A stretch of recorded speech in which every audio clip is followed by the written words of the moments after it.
I wasn't planning on recording a video today, but I'm feeling really anxious. This is really weighing heavy on my heart. So I thought, let's just do it. So this week, I posted on LinkedIn about CPTSD, and my dad saw it.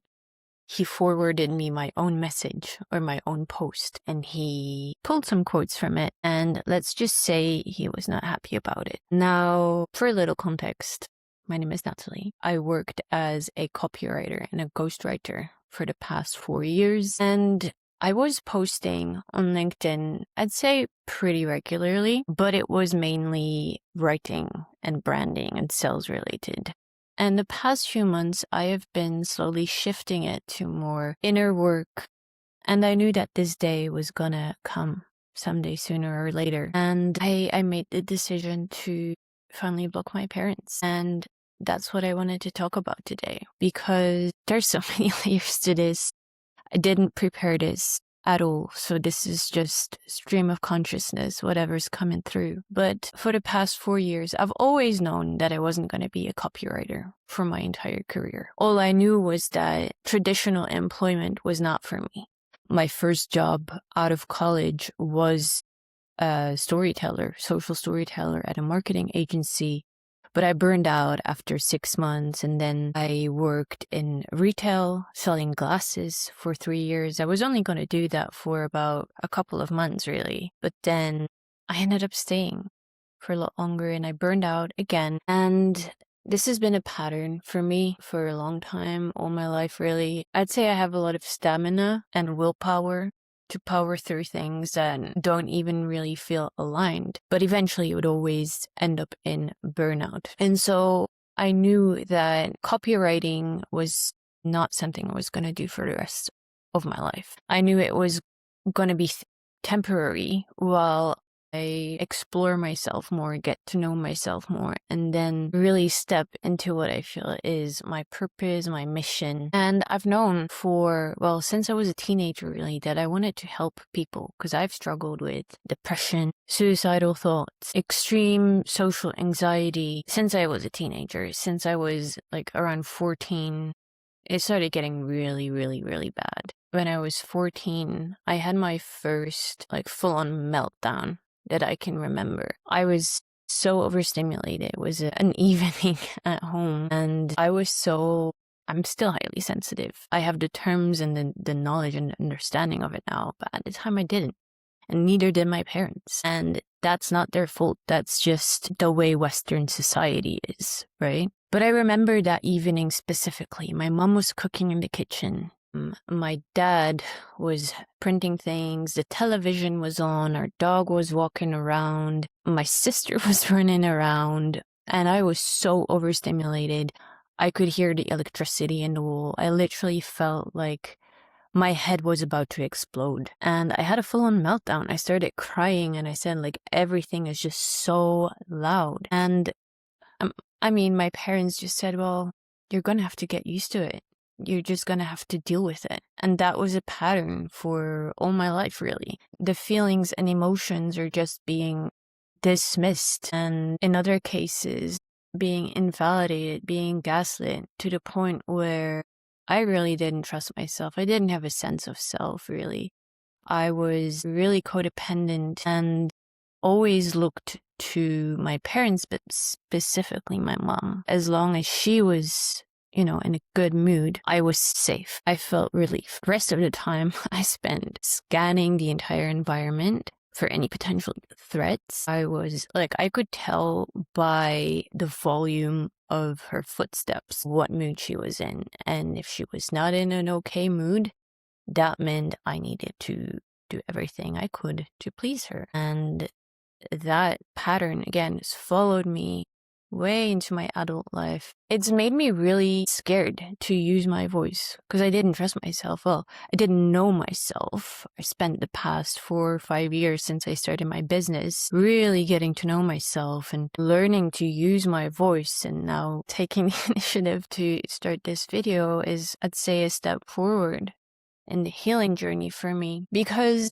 this post that I did, it was very neutral. It was not me saying my parents were so shit, and like I didn't give any details of what happened. I wrote, growing up in a chaotic, dysfunctional family, you become hyper vigilant. And that's not something I made up. Like, if you study psychology, you'll find it out there. But of course, I understand that, I don't think any parent would be happy or pleased to find out their child is talking about these things online because they take it personal.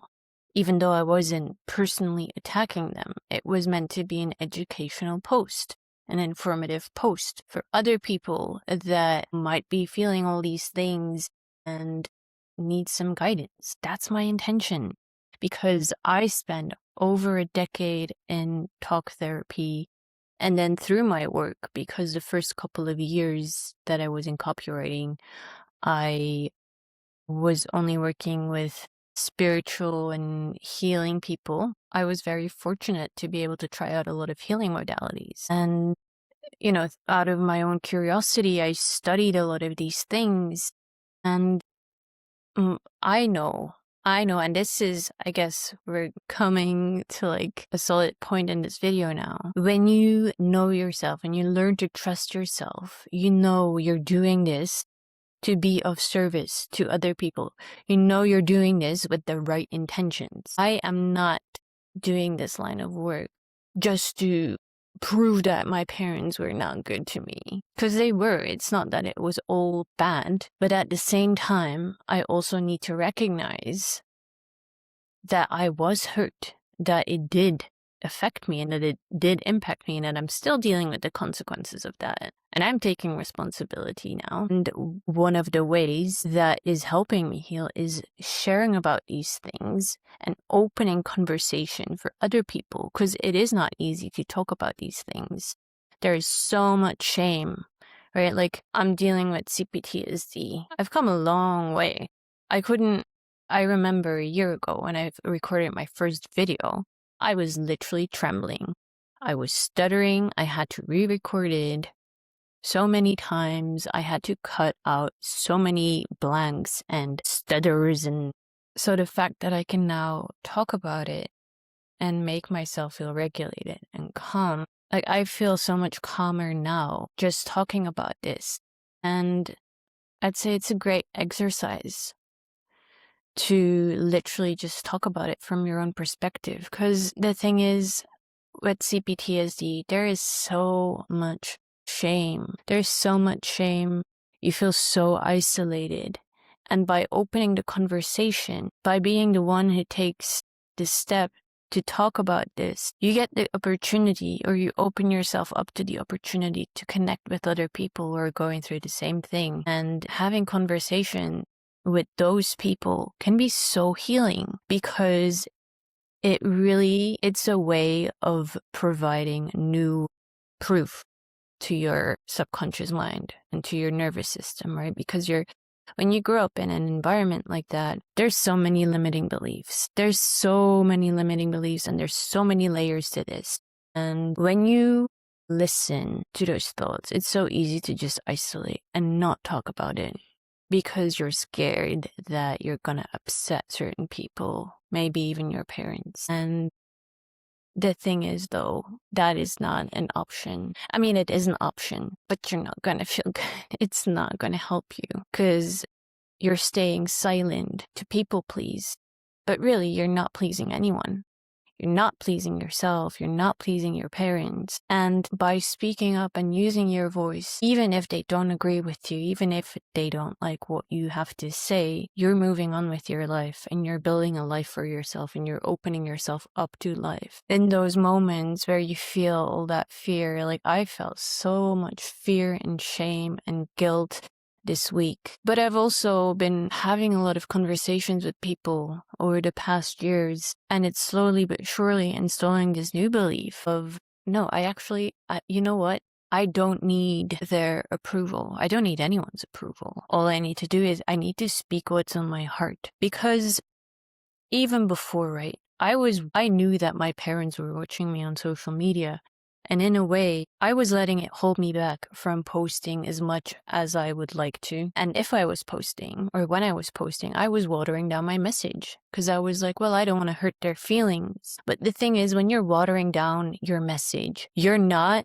being fully truthful. You're not truly speaking what is on your heart. And that is what that shame, that fear, that guilt wants to do. It wants to isolate you. But CPTSD, it's a nervous system injury, it's relational trauma, and that can only be healed in relationships. So it takes a tremendous amount of courage to speak about these things and to break the cycle. And I guess my point is with this, if you know that you have a message to share, if you know what your purpose is, if you feel connected to your purpose, to your destiny, you gotta speak. You gotta speak what's on your heart. Because this is between you and God. Again, you know what your intentions are, and your parents or your friends or your colleagues, they might not understand, and they don't have to, because this is not about them. This is between you and God, and putting the message out there will connect you with the right people, the people that need to hear it. That is how you open yourself up to that conversation, to those new relationships where you can actually start to create that safety.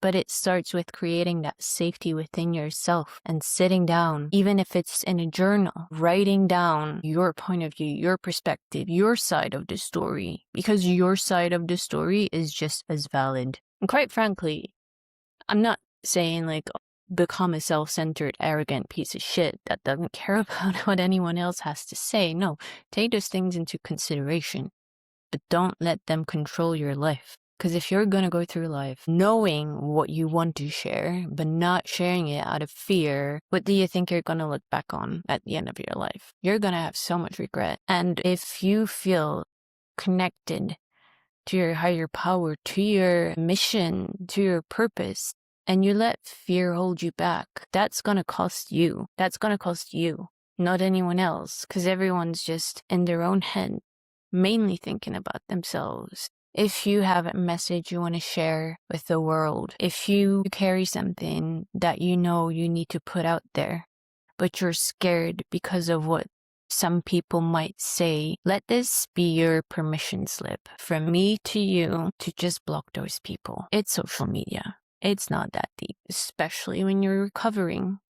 And when you're healing, you need to first look at yourself and ask yourself, how can I create that safety? And if blocking those people, even if it's just temporarily, until you get into the habit and start retraining and prove to yourself, start gathering proof for your subconscious mind that it is safe, even if it's just temporarily, block them. It took me 4 years to do that. And since I blocked my dad and my mom earlier this week, writing has been a lot easier. I've been editing videos like crazy. Yeah, there's still fear there. Now it's actually more guilt. Now it's like, oh, well, I don't want to give my parents the feeling that they're bad parents, because they're not. But they're also only human. No human is perfect. We all make mistakes. We all hurt other people, even if it's not intentional. But you also gotta recognize that it impacted you, how it impacted you, and if you want to help them in any way, if you want to heal them, best thing you can do is start with yourself and start by setting boundaries. Because when you think about it, this is like the first time in history where your parents can really monitor what you're doing, right? Especially when you're building your personal brand, you're putting content out there. Before, unless you were like a published writer or you were working for your parents, that was not normal. It wasn't until I called a friend this week and I told them what happened, they were like, well, yeah, they have no business stalking your social media. And I don't think they were actually stalking me. They just happened to see it. But that can be a way of control, right? It's a way of controlling you, monitoring your posts, highlighting certain things. Because whether it's consciously or subconsciously, they are giving you the message that, yet again, you are not allowed to share your side of the story. You got to sip it and just suck it up. But guess what? God gave you a voice for a reason. You got to use it. And it is really scary when you come from an environment where you had to just shut up and please other people to stay safe. It is really scary. I'm still feeling anxiety in my heart as I'm sharing this, but I know it's the only productive way or constructive way. It's the expansive way. Because what am I going to do instead? Well, the alternative would be to ruminate on it all day, dissociate, numb myself. What am I going to do? Drink about it? Smoke about it? Doom scroll all day? Like, what's that going to do? I did that for years. Didn't get me where I wanted to go. But this is actually connecting me with people. Another thought that comes to mind is, and I guess this ties into what I said earlier, that, your parents are only human. They're not perfect. No one is. So it's time to take them off the pedestal, my dear. And that doesn't mean you don't respect them anymore. That just means you're not letting them control your life. You're the one in control. So take control. People can only truly love you for you if you speak your truth, what is on your heart.